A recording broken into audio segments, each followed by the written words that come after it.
विश्व आज एक ऐसे मुहाने पे खड़ा है कि विश्व के जो जिम्मेदार देश हैं, अगर वो सकारात्मक भूमिका में नहीं आए तो विश्व पे एक संकट आया है जिससे निपटना शायद किसी के बस का नहीं होगा।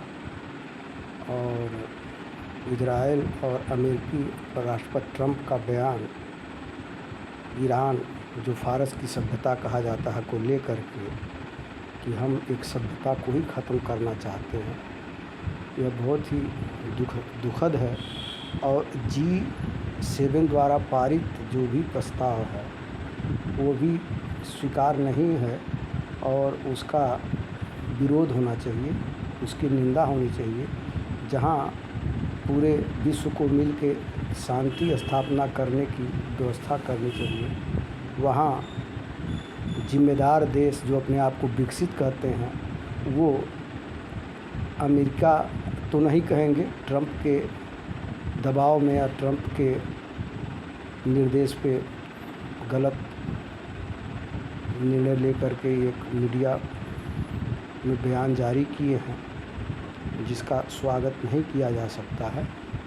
और किसी भी देश के संप्रभुता पे खतरा होता है तो वह देश अपने बचाव में आता है। जिस देश की आबादी 16 करोड़ हो, 12 करोड़ हो, क्षेत्रफल 16 लाख वर्ग किलोमीटर हो, उस देश के नागरिकों को खाली करने का आदेश देना यह बहुत ही बचकाना आदेश है।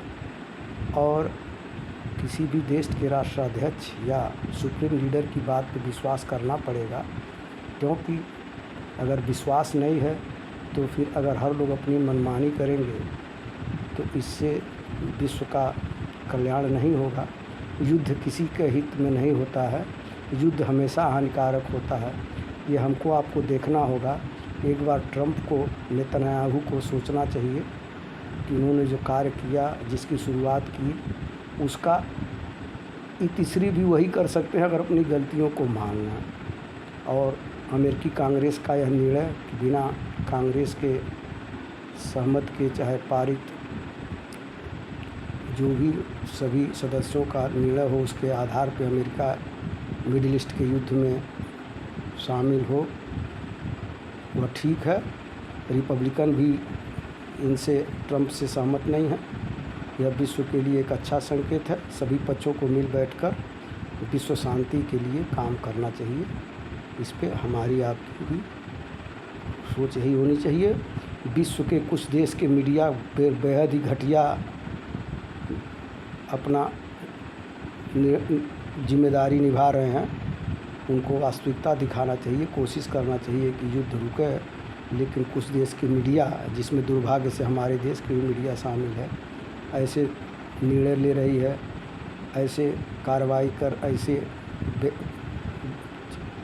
प्रसारण कर रही है कि जैसे मानो कि वह युद्ध में एक तरफा रूप से एक देश के साथ खड़े हैं, जो पत्रकारिता के लिए और भारत के लिए अच्छा नहीं है। धन्यवाद।